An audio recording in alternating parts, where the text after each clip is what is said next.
En tant que coprésidente de la CEPFE, je suis très heureuse, enfin au nom de la CEPFE, d'accueillir parmi nous Jean-Louis Schlegel, qui me corrigera si j'ai mal prononcé son Non, non, nom. c'est très bien.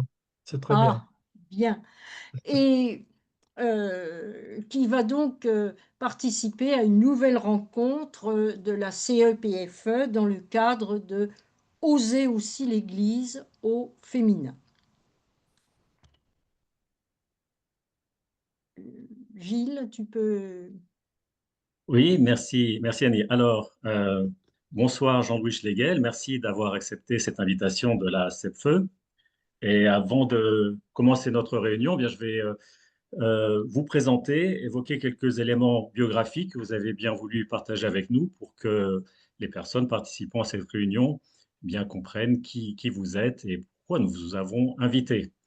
Donc, originaire de Moselle, vous êtes fils de petits paysans et vous avez grandi dans un univers rural, encore totalement traditionnel. Vous avez étudié comme interne dans un collège ou à l'époque dit petit séminaire, dans lequel, dites-vous, vous n'avez rien connu de semblable à Bétarame, ce dont nous nous réjouissons.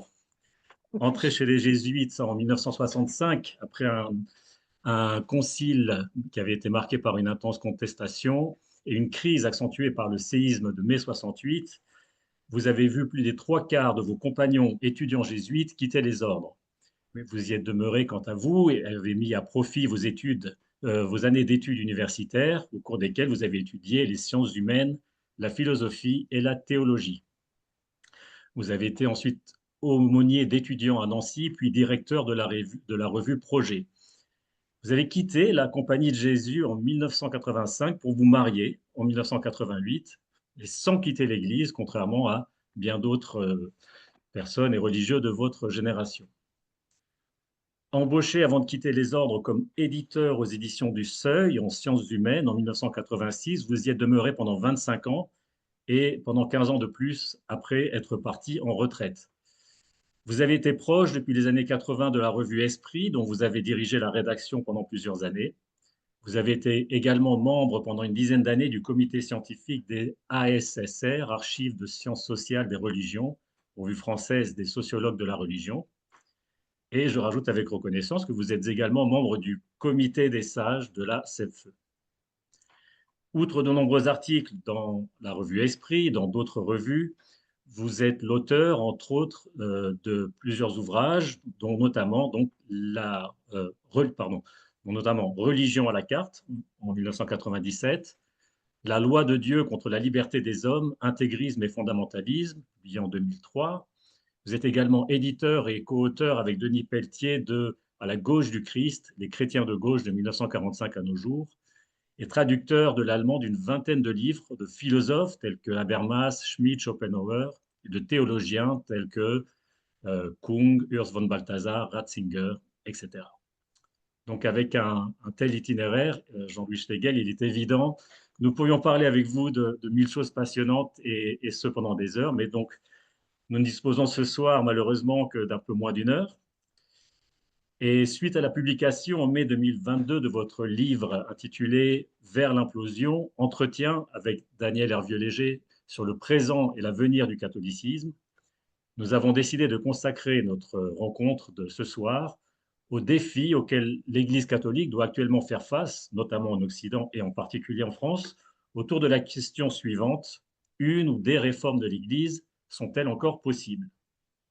Dans une tribune sur l'élection, sur la nomination de Léon XIV, que vous avez publié dans Le Monde le 9 mai dernier, vous dites, et je vous cite, si Léon XIV veut moins restaurer l'identité de l'Église, comme Jean-Paul II et Benoît XVI, que l'ouvrir, comme François, à quelques réformes nécessaires, dont certaines commencées mais abandonnées ou laissées inachevées par ce dernier, il risque de se heurter aux mêmes oppositions. Et vous citez notamment comme parmi ces réformes nécessaires et ces défis auxquels l'Église doit faire face, la raréfaction extrême des prêtres dans de nombreux pays, les conséquences doctrinales, morales et disciplinaires à tirer des violences sexuelles et de l'abus spirituel, l'équilibre des pouvoirs entre le pape, la curie, les conférences épiscopales, entre Rome et les continents du monde, entre prêtres et laïcs, et la place statutaire des femmes dans l'Église, thème qui, naturellement, intéresse tout particulièrement les adhérents et amis de la CEPF. Alors, avant d'offrir aux Qu'est-ce participants qu'il y à avait des cette réunions comme ça réunion, au Mans? C'est ça, les, ah, les groupes euh, de Paris, alors, attendez, Annick une personne Crépin qui n'est a fait, pas... a, a fait, Une session avec eux? c'est excusez-moi, je ça, vais essayer de couper le son. Claude Bernard. Ah, voilà. Voilà, excusez moi de cette interruption. Donc, avant d'offrir aux participants à cette réunion la possibilité de vous poser directement leurs questions, ce qui n'était pas le cas juste maintenant, nous allons vous laisser la parole pendant 15-20 minutes afin que vous puissiez nous expliquer dans quel contexte vous abordez, notamment dans Vers l'implosion, la question de là ou des réformes nécessaires de l'Église catholique. Mais avant de vous céder la parole, je vais repasser la parole à Annie, qui va vous poser en guise de préambule à votre intervention la question rituelle des rencontres de la CEPFE. Cette question rituelle qui concerne bien sûr un des buts essentiels de l'action de la CEPFE, c'est le salut de l'Église passe-t-il par la révolution des femmes? Le salut de l'Église passe-t-il par la révolution des femmes? Quelle question. Alors,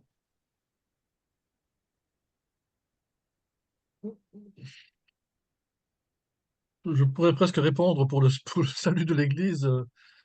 La réponse de Jésus, je crois, une question de quelqu'un qui demandait, mais qui sera sauvé? Il disait, personne, pas même le Fils, sinon le Père pourrait peut-être répondre sur le salut de l'Église. Non, pour moi, la question de la place des femmes dans l'Église, c'est peut-être d'abord, actuellement, vu la situation, c'est la question de d'une certaine santé de l'Église.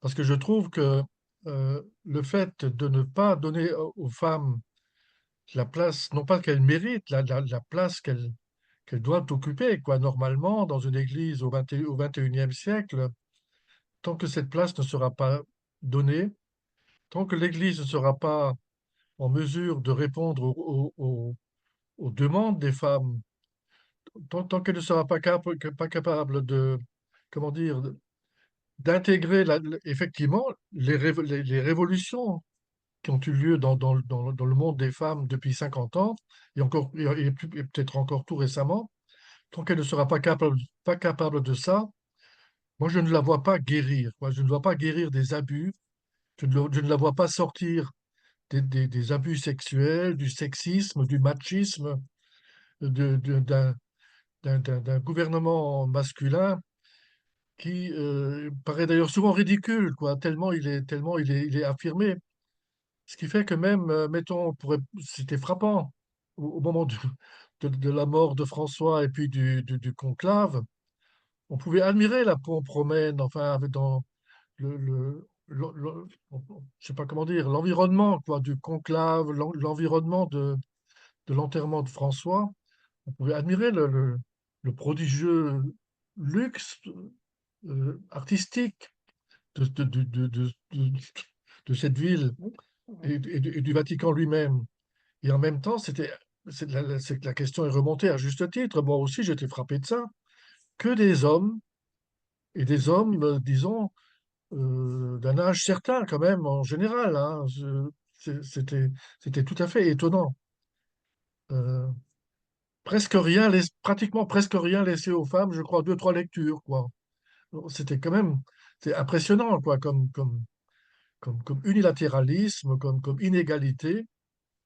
Alors pour moi, je dirais simplement, le salut de l'Église, je ne sais pas, mais certainement que tout simplement, mon vœu, mon désir, c'est que les femmes occupent la place qu'elles doivent occuper au XXIe siècle, quoi. C'est-à-dire l'égalité de toutes les fonctions, l'égalité de tous les pouvoirs.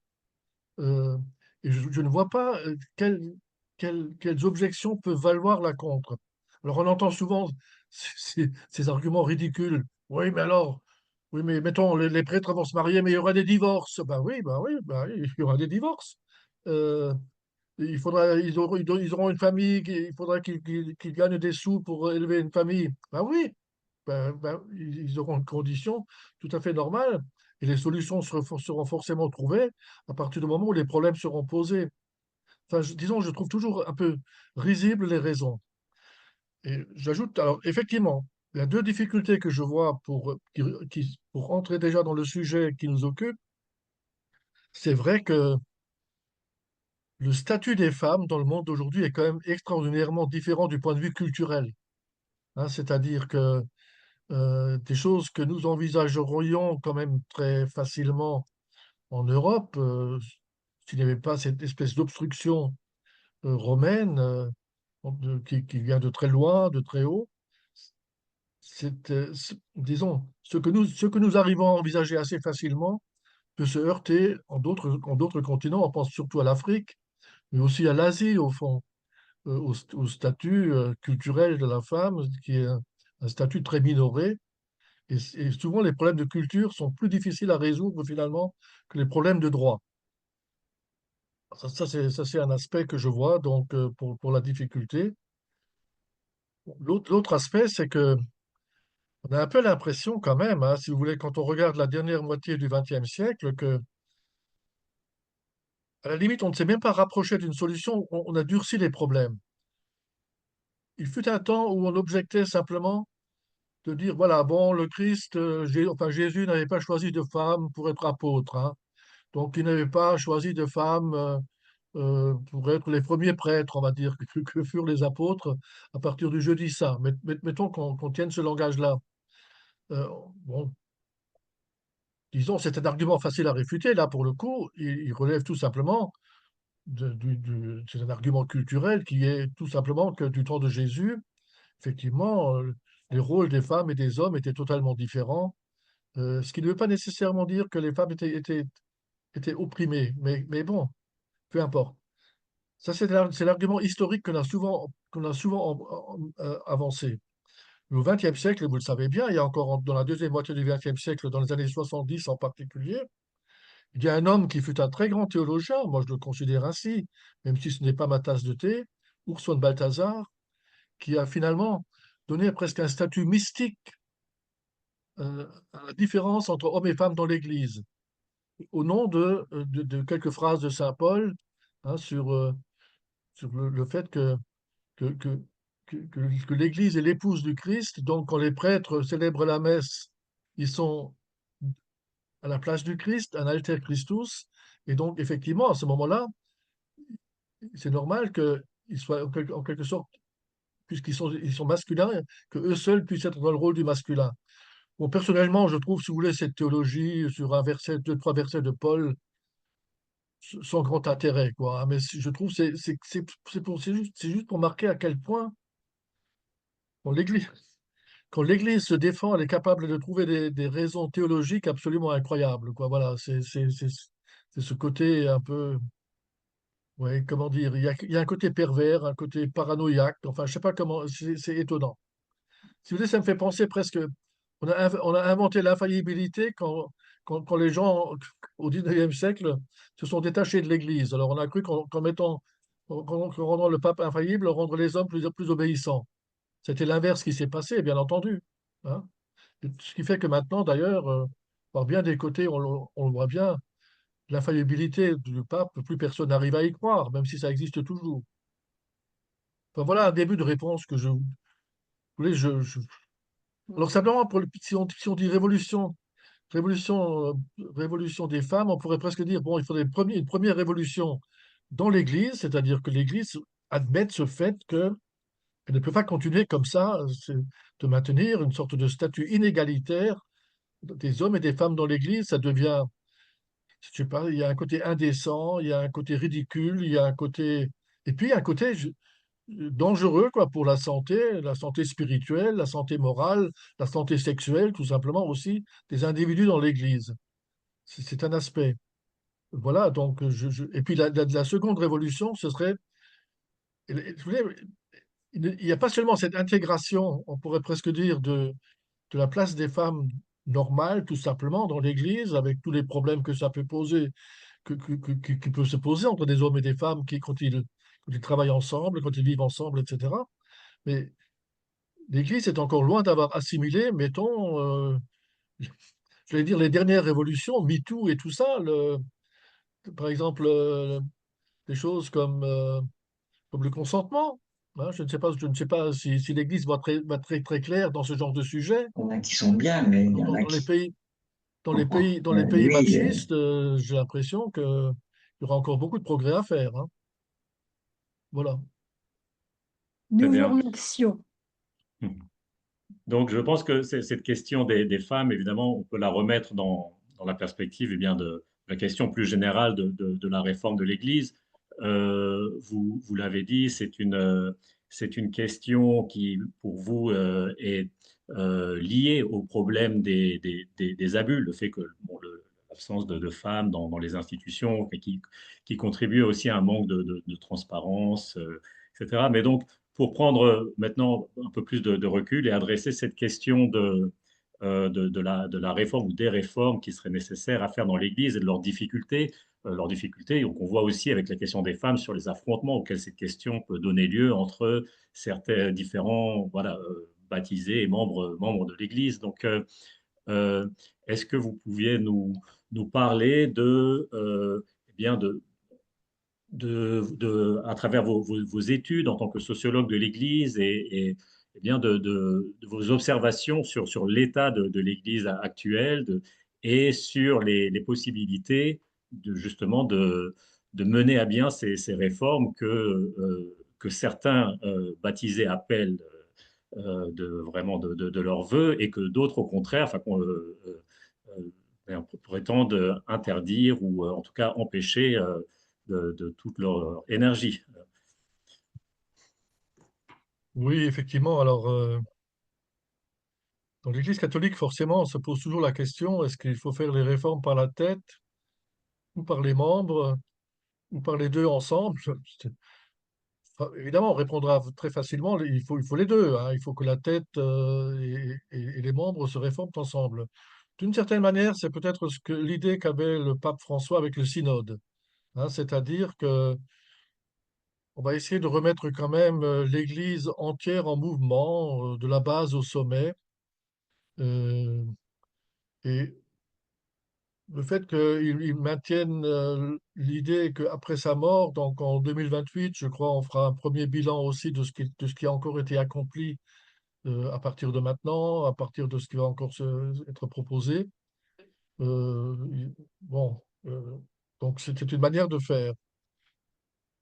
Je pense quand même, comme vous le savez sans doute, donc il a entamé enfin, ou plutôt ça avait été entamé peut-être déjà avant lui, la réforme de la curie romaine. Non, il a essayé de la mettre en route en 2013.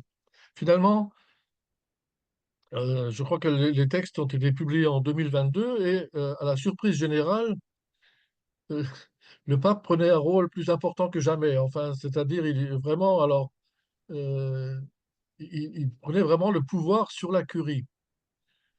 Alors, ça a été critiqué en disant, mais d'une certaine manière, donc, il renonce carrément à utiliser les dicastères, c'est-à-dire ou les présidents de dicastères, les préfets, comme ministres en quelque sorte. Il ne les réunit pas et effectivement, il semble bien qu'il les a très peu réunis.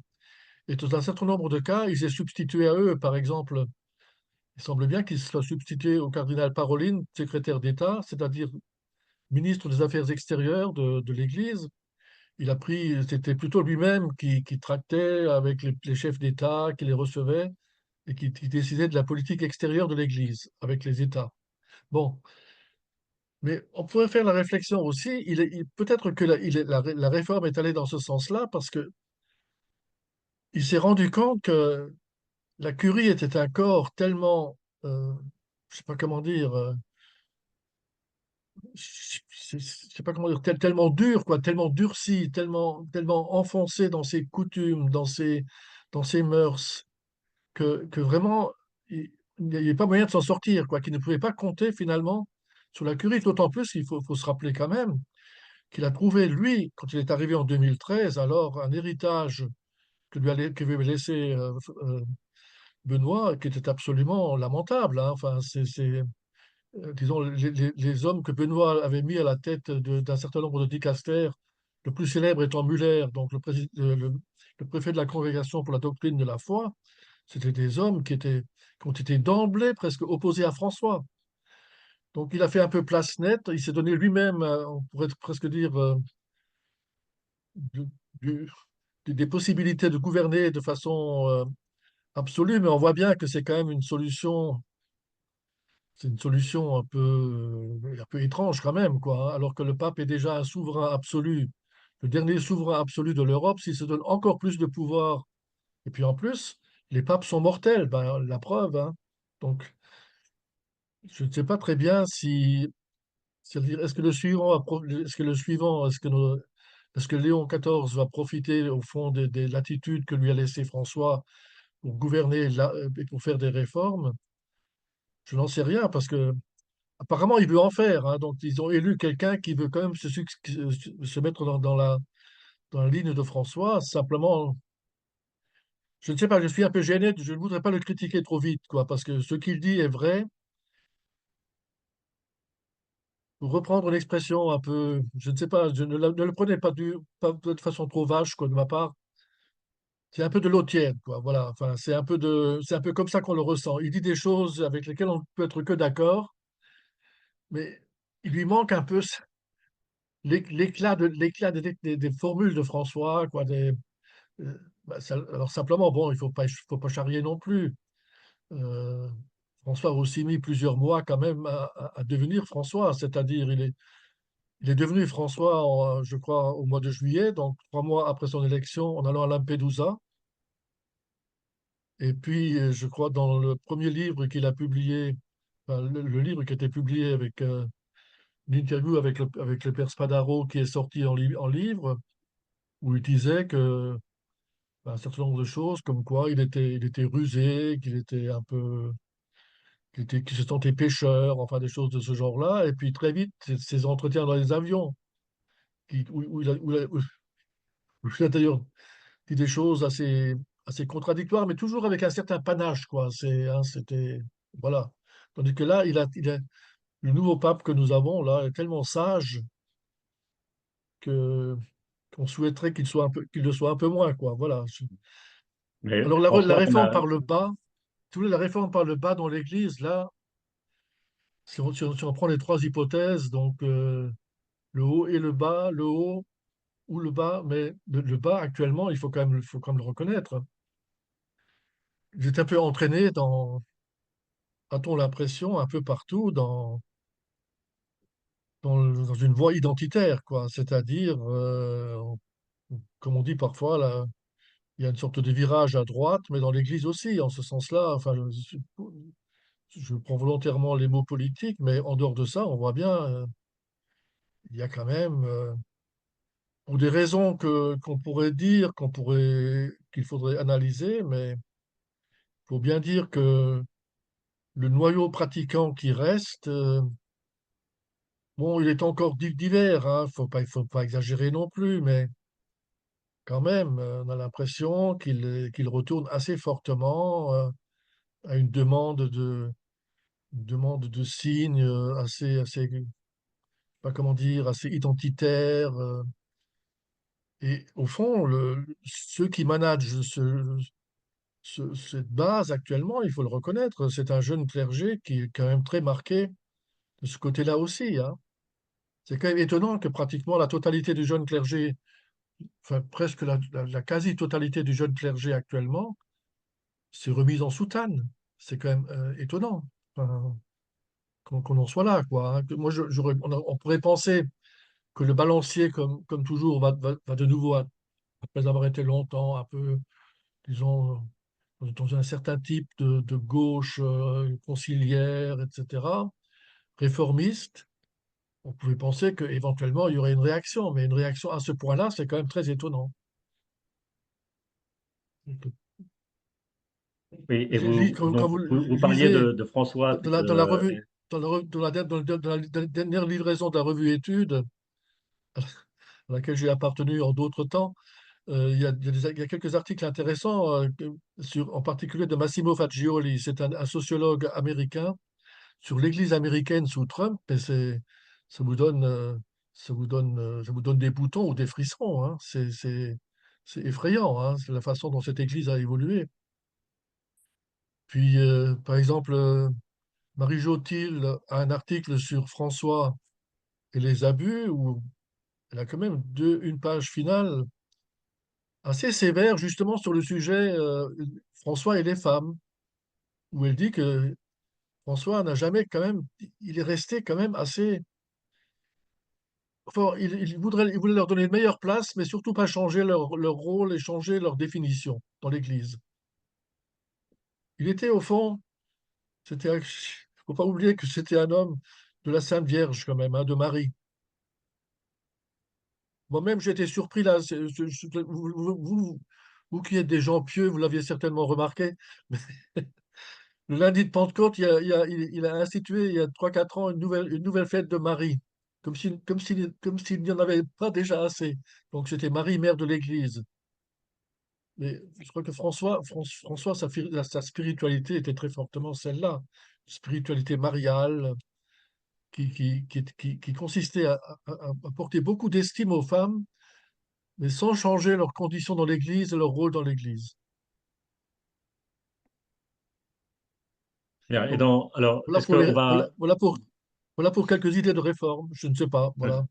Et ouais, vous avez le droit de me contester, hein.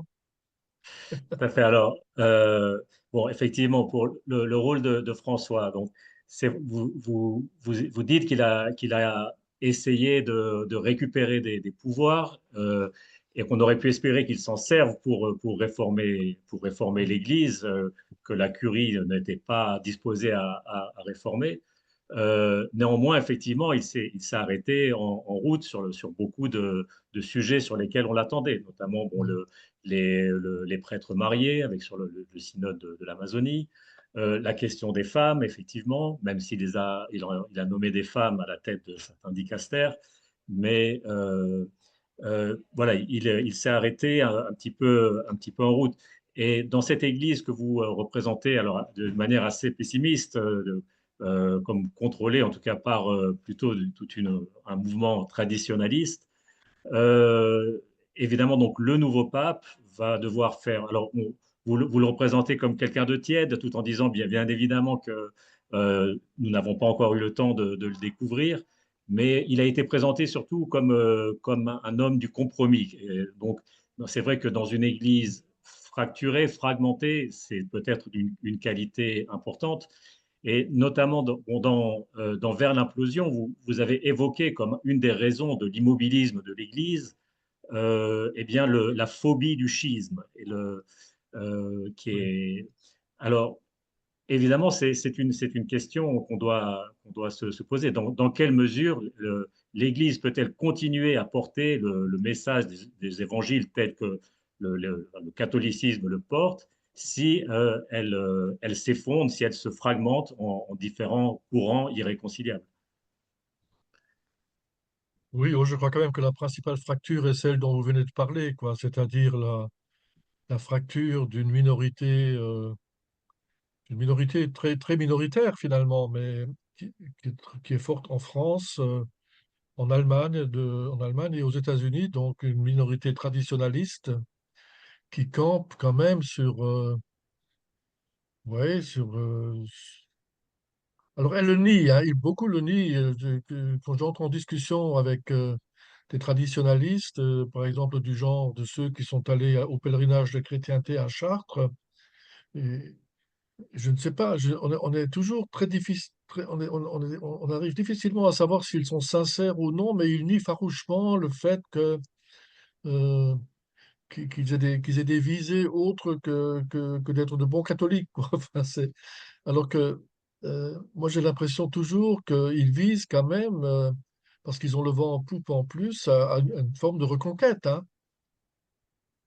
Et dans les idées qu'ils avancent, on ne reconnaît que trop, quand même, des idées pratiquement assez nettement préconciliaires aussi, hein. quand on regarde le profil politique, parfois ça m'arrive sur Facebook quand j'en chope un comme ça, quand je vois une réaction un peu de ces groupes-là, quand je vais sur le profil, ben, il faut bien le dire, très souvent, le profil est vraiment marqué, hein, très marqué, tradi, très très à droite, sinon même presque ouvertement le Rassemblement national, hein. Donc ça, je l'avais écrit dans la Croix il y a quelques années déjà. Ce sont quand même les enfants de la contre, du catholicisme contre-révolutionnaire, de Maurras, du nationalisme catholique incarné par Maurras, de la réaction de Vichy, de l'Algérie française, donc de l'anti-décolonialisme, enfin, disons, voilà. Donc, alors, je ne dis pas qu'ils sont tous ceux-là, mais ils baignent quand même dans cela. Et puis, autour de leur paroisse, quand ils ont des paroisses, c'est un peu ce que dénonçait François, c'est-à-dire ils en profitent quand même pour créer finalement tout un milieu de jeunes, de mouvances, de scouts, de jeunes dans le scoutisme, de mouvances d'adultes, de formation, qui sont quand même extrêmement marqués, je dirais pas nécessairement surtout anticonciliaires, mais assez fortement quand même. Là, dans une discussion que j'ai encore eue ces jours-ci, mais ça me fatigue, je me suis permis de dire que peu ou prou, qu'ils le veuillent ou non, ils sont les enfants, enfin, disons, ils sont victimes de leur péché originel, le péché originel étant Monseigneur Lefebvre, le fondateur, qui était quand même lui-même d'une famille maurassienne, extrêmement marqué par la France de Vichy, extrêmement extrêmement pro-colonialiste, quoi, puisqu'il a été missionnaire en Afrique et supérieur des Pères Spiritains, etc. Et je leur ai dit que finalement, leur péché originel, c'était ça, qu'ils n'arrivaient pas à en sortir. Alors effectivement, vous avez raison, moi, c'est un peu comme ça qu'on l'interprète. Disons, les papes depuis toujours, ben, disons Paul VI, puis Jean-Paul II, puis le, le plus fortement Benoît, je crois, ont toujours voulu éviter le schisme. C'était leur obsession. Cela dit, Jean-Paul II a quand même été trompé, hein, enfin si on peut dire. Jean-Paul II, ben, il a eu le schisme en 1988. Mais je pense que Ratzinger, Benoît était, Benoît aurait vraiment tout fait pour la réconciliation.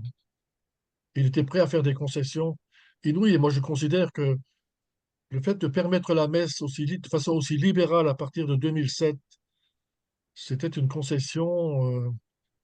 Moi, je pense que personnellement, je pense que c'était une faute politique. Si on peut dire, si on peut pas, je sais pas si on veut, c'est une faute religieuse, mais je pense que c'était un peu une faute politique. Parce que François avait quand même raison, contrairement à ce qu'il raconte, ils en ont profité pour regagner du terrain et non pas pour se réconcilier. Vous D'accord. voyez, le Et alors, problème, pardon. non, mais il faut quand même, ce qu'il y a derrière, quand même, on le voit bien parfois, dans l'Église catholique, dans ces milieux-là encore plus, le mot réforme, c'est l'horreur. C'est c'est la réforme la réforme, c'est c'est les échos de Luther, du protestantisme, de, de- du libre arbitre, du subjectivisme, alors qu'il n'y a pas plus subjectif qu'eux, hein. Enfin, après tout, ils font ce qu'ils veulent, eux aussi, dans l'Église. Tout à fait. Et donc, face à cette mouvance, vous avez écrit, donc, il y a quelques années, en 2012, À la gauche du Christ. Donc, qu'en est-il des catholiques de gauche, et notamment en France, ont-ils la capacité, selon vous, eh bien, de jouer un rôle et d'influencer l'évolution de l'Église aujourd'hui?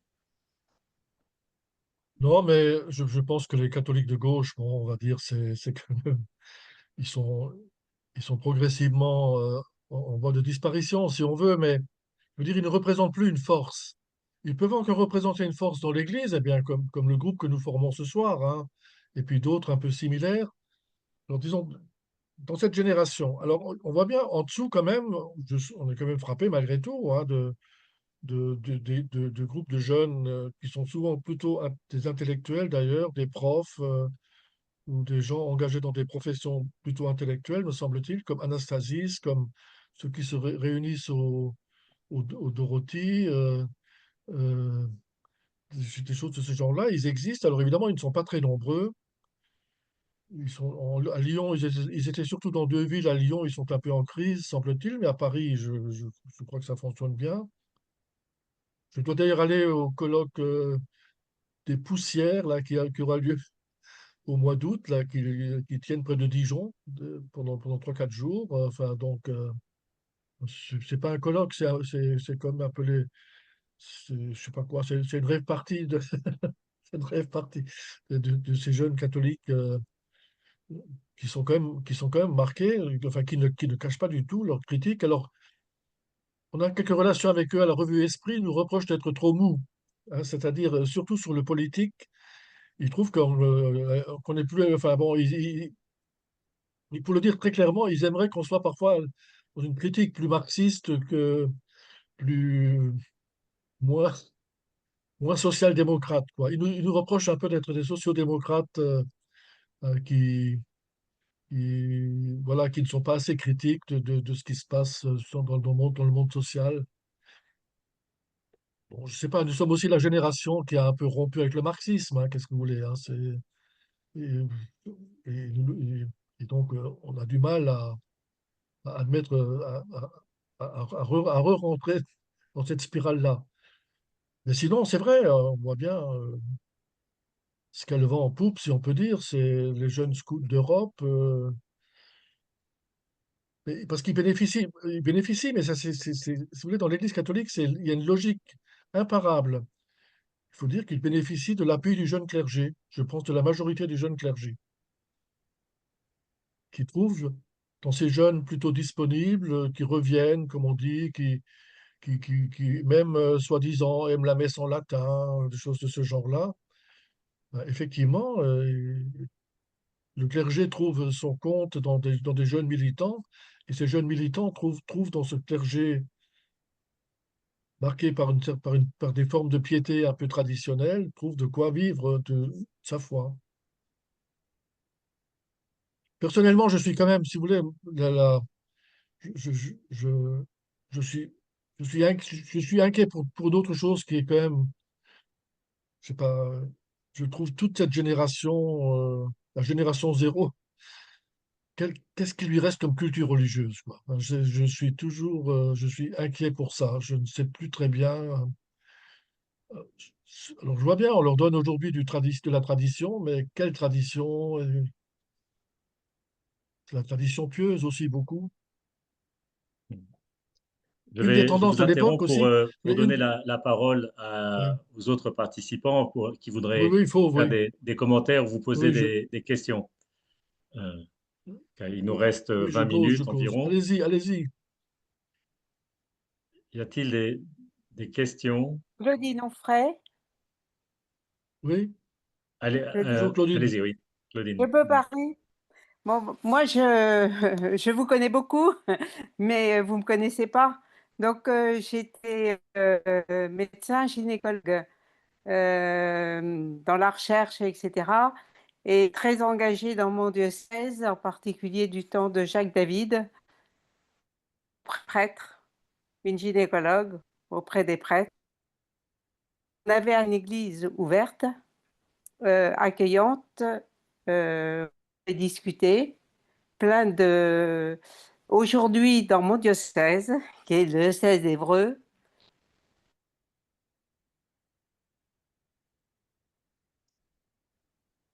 On vous entend mal, hein? Oui, ça s'est coupé, il me semble. Oui. Alors, en attendant que Claudine revienne, je vois Geneviève de Croc, vous avez. Oui, moi je voudrais revenir sur la question de la culture religieuse de cette génération.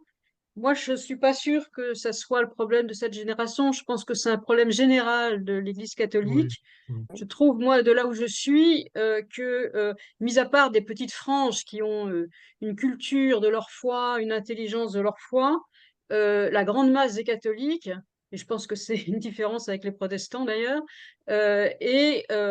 grosso modo dans une très grande pauvreté culturelle, une méconnaissance de l'histoire, de leur histoire, du christianisme, des textes, de l'interprétation, même de la lecture des textes. Bon, et ça, c'est bien le résultat de la pratique de l'Église qui a donné au clergé le monopole de la parole, de l'interprétation.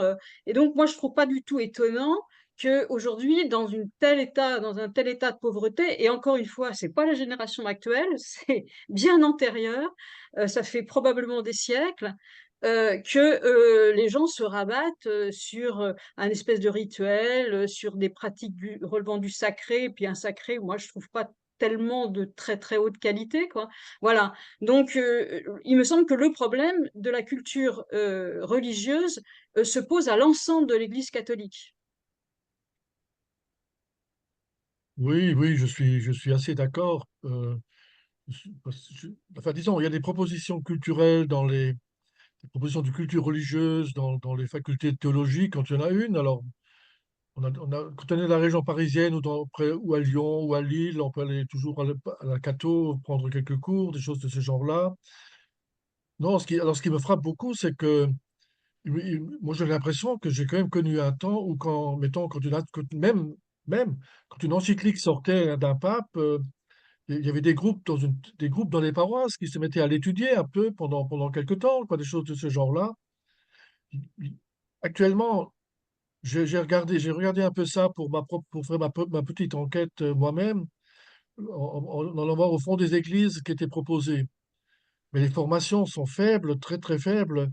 Ce qui est proposé beaucoup aussi dans toutes les feuilles dominicales, c'est 3 fois par semaine des groupes de louanges, des groupes de prière, des groupes Ça, ouais, de... ça, c'est vrai. Alors, alors d'ailleurs, il y en a pour tout le monde, quoi, pour les couples, pour les femmes, pour les hommes, les enfants. C'est tout à fait étonnant. Euh, d'ailleurs, il y a aussi ce découpage. Là, en ce moment, on voit partout des pèlerinages, des pèlerinages de 2 jours d'hommes à Cotignac, Mm. puis ensuite les femmes entre elles. Enfin, c'est très étrange ce genre de. Et j'ai l'impression que ce qui est derrière, quand même, quand on dit que les hommes font leur propre pèlerinage et les femmes de leur côté, c'est bien pour dire qu'elles sont dans dans une spiritualité différente, quoi, qu'il faut leur donner autre chose, une chose aux uns et une chose oui, aux uns et puis une chose aux autres. C'est vraiment, c'est étonnant, quoi. Enfin, je ne comprends pas. Enfin, je ne comprends pas comment, compte tenu de l'état du monde, quoi, de l'état de la société, de l'état des mœurs, comment on a l'impression quand même qu'il y a dans l'Église une tendance à la contre-culture, c'est-à-dire, vous voyez, Église catholique, on fait autre chose. On maintient vraiment la tradition, les hommes forts, virils, les femmes au service, etc., etc. Enfin, c'est étonnant. En Et on l'occurrence, en est là. le recul de la mixité, la séparation homme-femme, c'est aussi une tendance qu'on observe dans le reste de la société, pas seulement Oui, dans l'Église, absolument, bien entendu. malheureusement. Oui. Euh, on va essayer de revenir à Claudine qui avait été coupée tout à l'heure. Euh, Oui, Est-ce que vous avez récupéré c'est votre bon. micro? Oui, Bon, allez-y. ben moi je suis 100% d'accord avec tout ce qui vient d'être dit. Et je pense que dans la société, non, il n'y a pas de recul. Il n'y a pas tellement de recul. Il y a plein de problèmes de la société, plein de problèmes d'éducation des enfants. Mais par rapport à la place de la femme, à la place du couple, il n'y a pas de régression comme en Église. Effectivement, en Église, actuellement, enfin, on a des groupes qui sont des groupes mariaux, des prêtres effectivement attachés à Marie, avec une adulation de la mère, du statut de femme-mère. Et puis, il y a effectivement plein de pèlerinages qui sont uniquement les hommes, de marche, uniquement les femmes. Je pense que c'est absolument à l'inverse de la société, je dirais, enfin, qui n'a pas de problème particulier. Voilà. C'est une C'est vrai. régression pour moi, voilà. Le médecin pense que c'est une régression et, Ouais. et je vois pas comment l'Église peut s'en sortir si elle ne change pas. Voilà, mais l'Église, c'est nous Merci, aussi. merci, merci Claudine. Oui. Euh, Avant de redonner la parole à Jean-Louis Schlegel, donc Georges a une question. Oui, alors vous avez surtout parlé du retour en arrière, donc d'une certaine forme d'intégrisme de l'Église. Mais j'ai relu cet après-midi le morceau de chapitre de votre livre Vers l'implosion, où je vous vois sur cette question beaucoup plus pessimiste que ce que vous venez de dire. Première chose, tout le système est bloqué. Les évêques font allégeance au pape. Les prêtres font allégeance à l'évêque. Et si quelqu'un ne file pas droit, ben on le sort du système. Premier truc.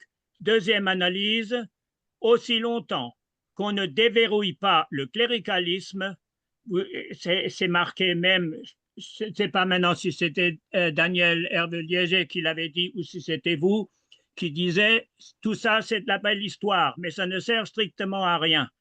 Alors moi je suis beaucoup plus pessimiste sur une réforme possible de l'Église.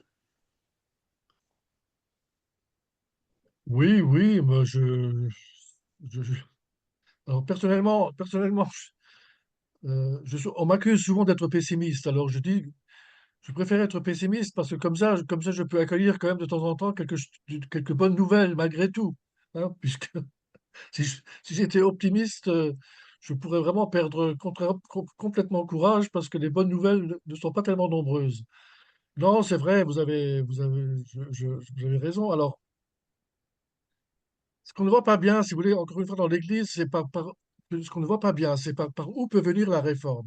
Encore une fois, c'est, ou alors, il faudrait accepter de couper, disons, d'accepter le schisme. Effectivement, je pense quand même que quelque part, le traditionnalisme, vu aussi le fait qu'il a le vent en poupe, si vous voulez, pose une vraie question à l'Église, c'est-à-dire, ça empêche d'avancer, quoi. Ça empêche d'avancer. Quand il y a pas un jour le courage de faire ce geste, de dire, écoutez, je fais telle réforme.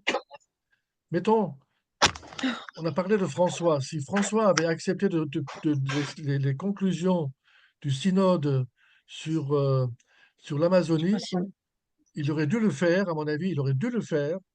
Eh bien, tant pis, il aurait dû se dire là, je fais cette réforme parce qu'elle est nécessaire, qui a été décidée par un synode, je prends mes responsabilités, ils feront ce qu'ils veulent, mais moi, j'avance. Apparemment, il n'a pas eu ce courage. Et personne n'a très bien compris. Alors Tout à bon, fait. pour François, on dit toujours aussi qu'il y avait une inconstance sur les abus, hein, mais que sa propre histoire en Argentine était peut-être entachée de silence, de choses de ce genre-là. Très franchement, ça ne m'étonnerait pas du tout, dans la mesure où je suis à peu près persuadé que la quasi-totalité des évêques, jusqu'à une certaine date, ont tous gardé le silence sur des abus. Tout simplement parce que ils sont tous tellement obnubilés et saisis à la gorge par le nombre de prêtres, par les prêtres, par le fait de préserver les prêtres, que, alors, effectivement, c'est l'obsession cléricale en ce sens-là. Et tant qu'ils en seront là, on ne peut pas en sortir. Évident. Il faut, il il faut du courage pour dire maintenant on arrête, je sanctionne, etc.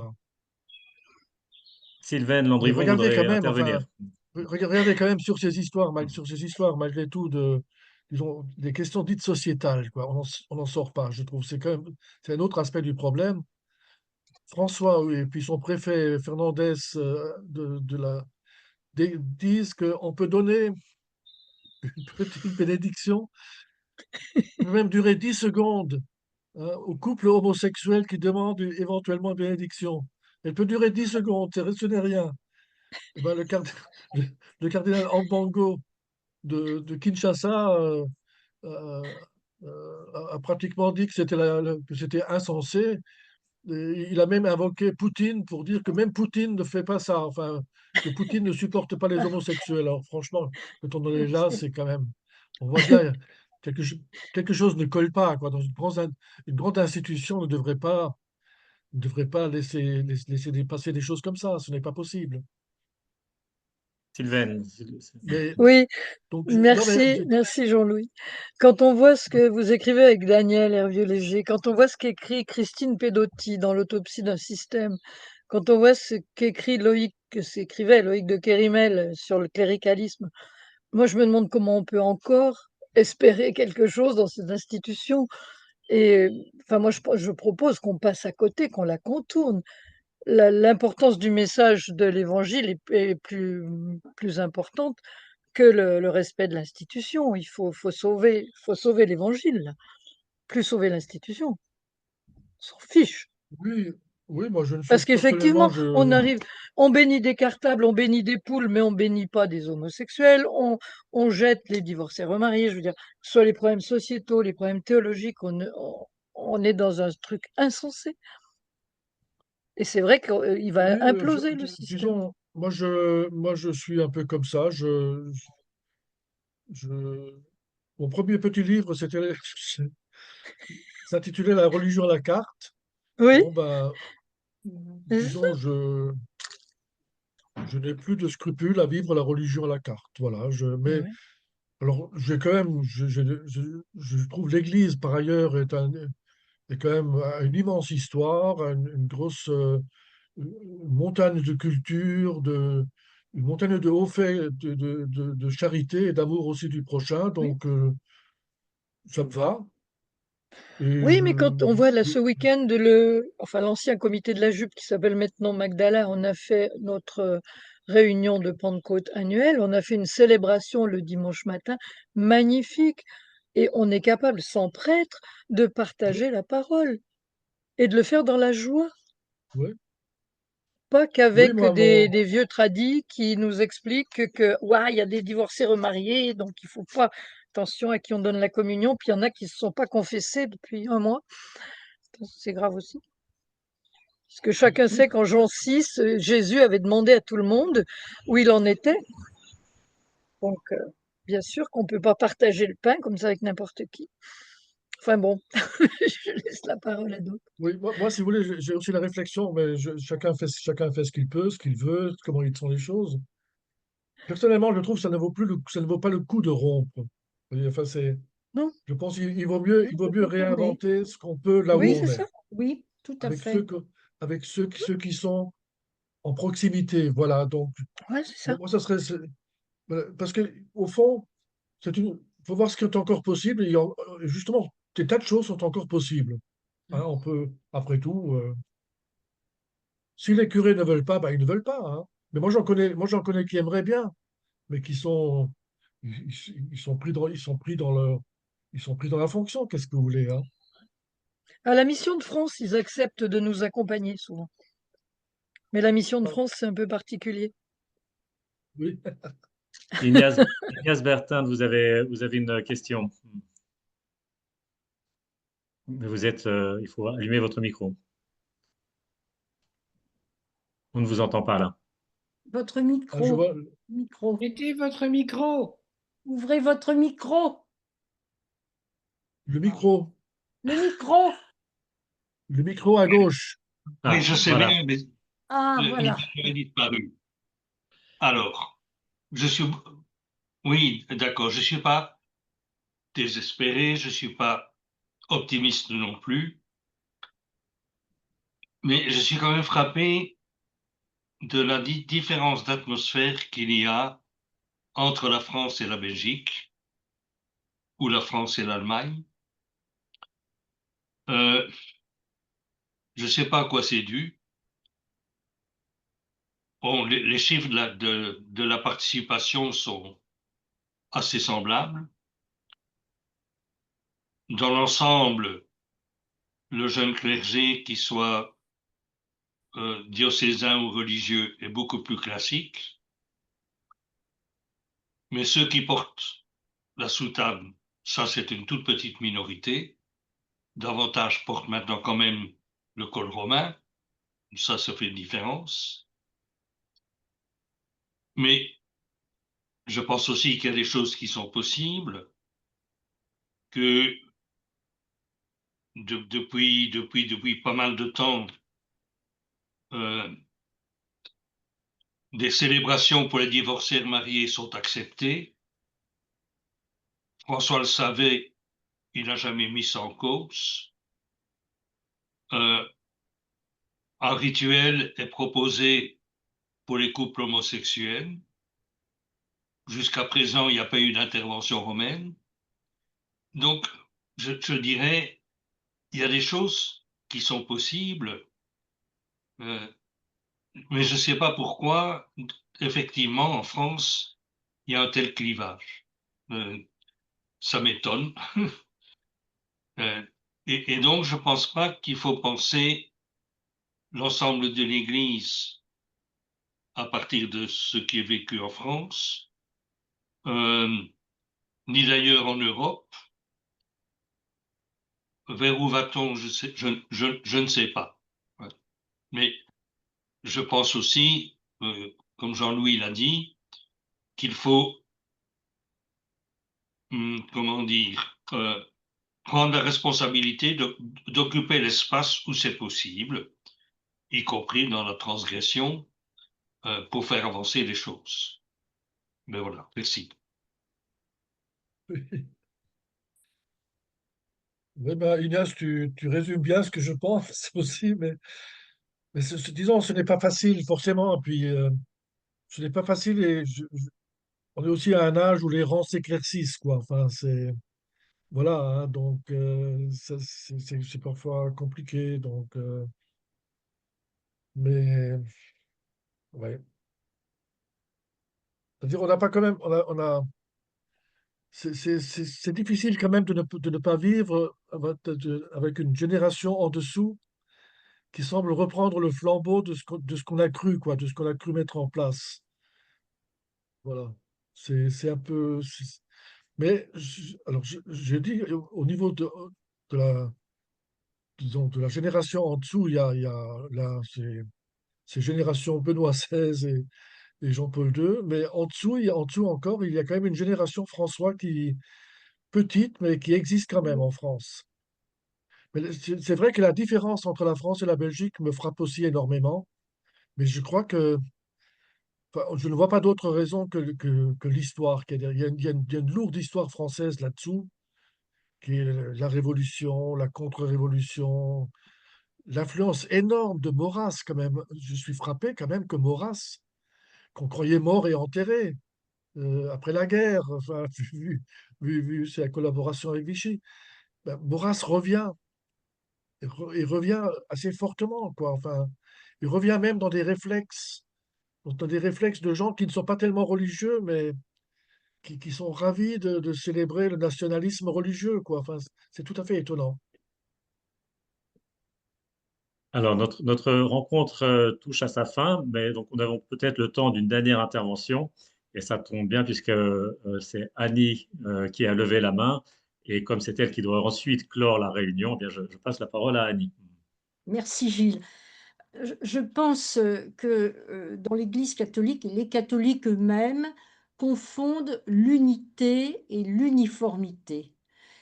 Et que on peut très bien, dans un pays ou dans une région, résoudre des problèmes qui ne se poseront pas de la même façon.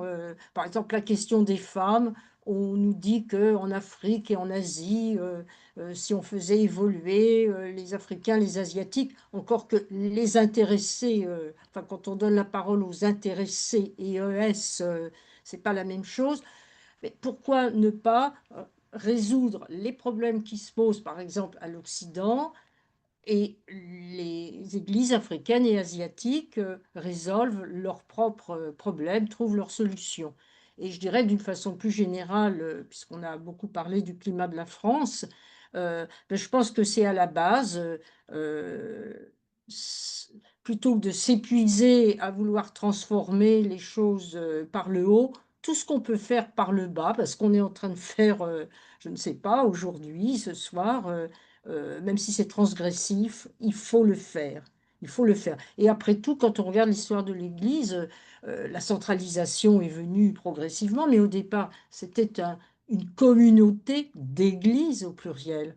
Donc on peut très bien, et moi je dirais, ces églises, c'est pas seulement les églises nationales, c'est des groupes, voilà, me semble-t-il.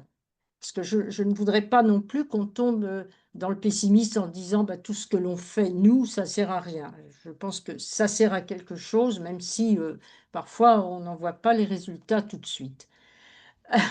Alors, bien, nous allons terminer cette rencontre en remerciant beaucoup, beaucoup Jean-Louis Schlegel. Je remercie aussi tous les participants et participantes qui ont fait avancer la discussion. Nous nous retrouverons à la rentrée. Hervé Legrand a accepté, la date n'est pas encore fixée, donc bien sûr vous serez prévenus. En principe, on reprendra à la rentrée le rythme enfin en principe, hein, du troisième mercredi du mois. Merci et au Merci à revoir. toutes et tous. Merci, merci. Au revoir.